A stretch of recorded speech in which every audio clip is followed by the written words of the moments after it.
The flakes are flying on and off in the area, and more is on the way. Let's find out what we're in store for tonight. Chief Meteorologist Hutch Johnson is standing by with tonight's forecast. Hutch? Andrea, thanks so much. As we take a quick glance at the radar, snow is enveloping parts of central North Dakota and along the South Dakota border, all drifting to the north and east as we head into the evening. Notice that from the Oaks area up towards Fargo, a little bit of a break that extends out into Lakes Country for Detroit Lakes.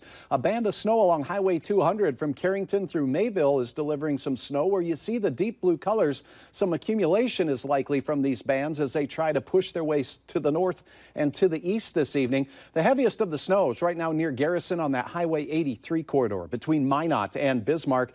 This is drifting out into northern Kidder County and will be impacting our westernmost counties out there near Stutsman County shortly. And if you happen to be traveling south for the big bison game in South Dakota and Brookings, you will be passing through some snow. The heaviest bands are establishing themselves near Sisseton. Here is a look at that Department of Transportation camera in the Sisseton area. Some accumulation on the interstate already, so slippery roads will be likely into the evening. For now, we don't have snow in Fargo, but the chance will be there as we go through the early overnight hours. There will be some accumulation here in the FM area by Saturday morning. Snow likely to be taking place in Grand Forks as well. I'll have details on what we can expect because we have a couple of different waves of snow that will impact the area, Andrea, as we go through our weekend, and we'll spell out where they're going to hit, how much you can expect to shovel off the driveway. All right, thanks, Hutch. You bet.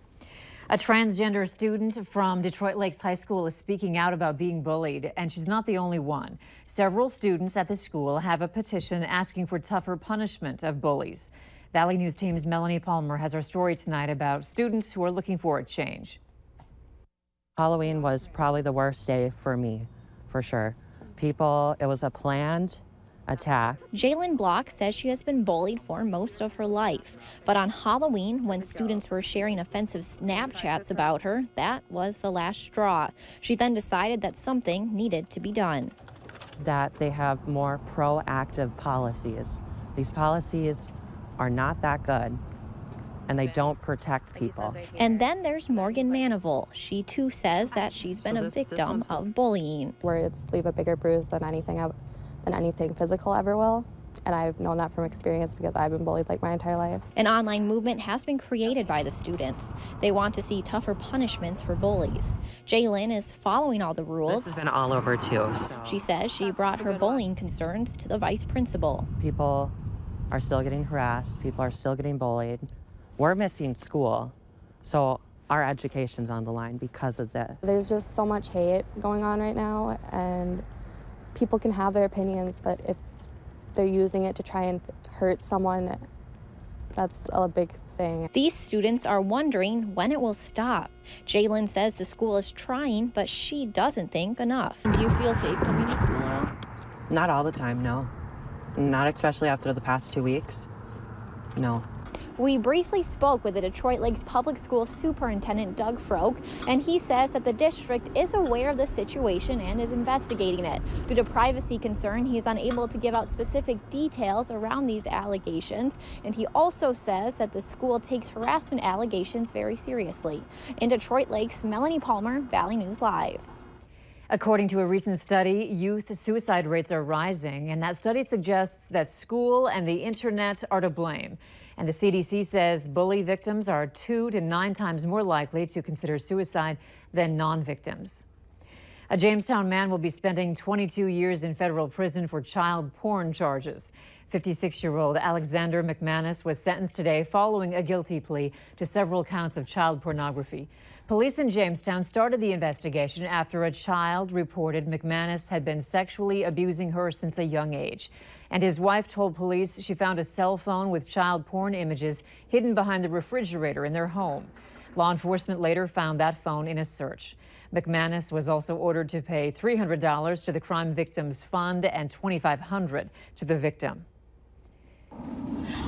We're following new developments in the investigation of a Minnesota deer hunter's murder last year. Authorities now say a newly recovered piece of evidence could prove key to solving the case near Little Falls. It's been nearly a year since the body of Terry Brisk was found on a remote piece of property that he owned in Morrison County.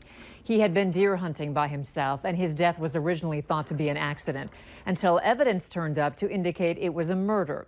Physical evidence was recovered from the scene, but one thing that was missing was Brisk's Winchester rifle. But on Friday, investigators found it.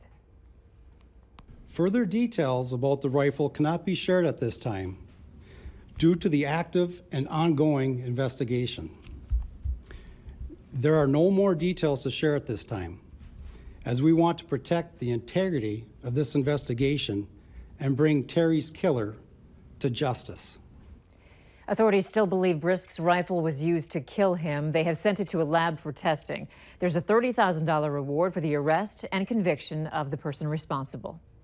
The Roseau County Sheriff's Office is investigating a school bus crash that sent several students to the hospital. It happened about 3:30 yesterday afternoon east of Roseau. Police say the bus was rear-ended. The bus driver and several students were taken to a hospital but were treated and then released. A traffic stop near Fargo led to 2 arrests and the discovery of more than $100,000 worth of pot by the North Dakota Highway Patrol. State troopers found 70 pounds of marijuana in a car they pulled over on I-94 Wednesday afternoon. The driver, Jacob Ward, and the passenger, Christian Bieniek, are both from California and were arrested on felony drug charges. Grand Forks police are looking for a man suspected in a brutal assault this morning. They got a call around 2 a.m. about a fight in the 3700 block of 32nd Avenue South, but officers couldn't find anyone. About 2 hours later, they were called to the emergency room at Altru Hospital for a victim of an assault. Officers say the victim had been attacked in the earlier incident. He has a broken wrist, was punched several times, and had his watch stolen. The suspect was described as a black man, 20 to 30 years old, 6 feet tall, 180 pounds, wearing an orange and brown shirt. Anyone with information should contact the police department at this number, 787-8000. It's Friday and time to take a look at this week's Valley's Most Wanted. Police say Michael Schaefer is wanted for a probation violation on felony drug charges. You can call your local law enforcement if you have any information on him. We are getting new information about a deadly crash in Otter Tail County, Minnesota. The Minnesota State Patrol has released the names of those involved in the crash.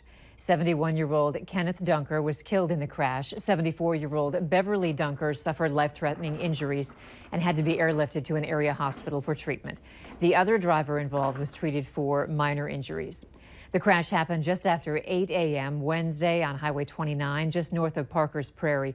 We are still working to get an update on the condition for Beverly Dunker, and we'll bring you the updates as they become available.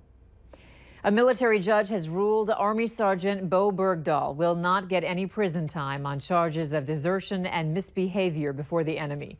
He will be dishonorably discharged, his rank reduced to private, and he'll have to forfeit pay equal to $1,000 a month for 10 months. Bergdahl walked off his post in Afghanistan in 2009. He was captured by the Taliban and held for 5 years. He could have received life in prison. President Trump tweeted that today's decision is a disgrace to our country and military. It was Trump's comments on the campaign trail that previously delayed the sentencing as military officials considered if the commander-in-chief's comments amounted to outside influence in the case. And speaking of the president's Twitter account, one of the social media company's employees apparently tried to go out with a bang by deactivating Trump's account. The president's prolific @RealDonaldTrump account disappeared for 11 minutes yesterday. At first, Twitter said it was just human error that led to Trump briefly being dumped from his private platform, or rather favorite platform. Later, however, the social media giant revealed that a departing employee had deactivated the account. Trump was back on Twitter after his brief accidental timeout, but didn't immediately comment on the short social media blackout. Remember to like Valley News Live on Facebook. You can follow the latest news, weather, and breaking news updates anytime on your feed.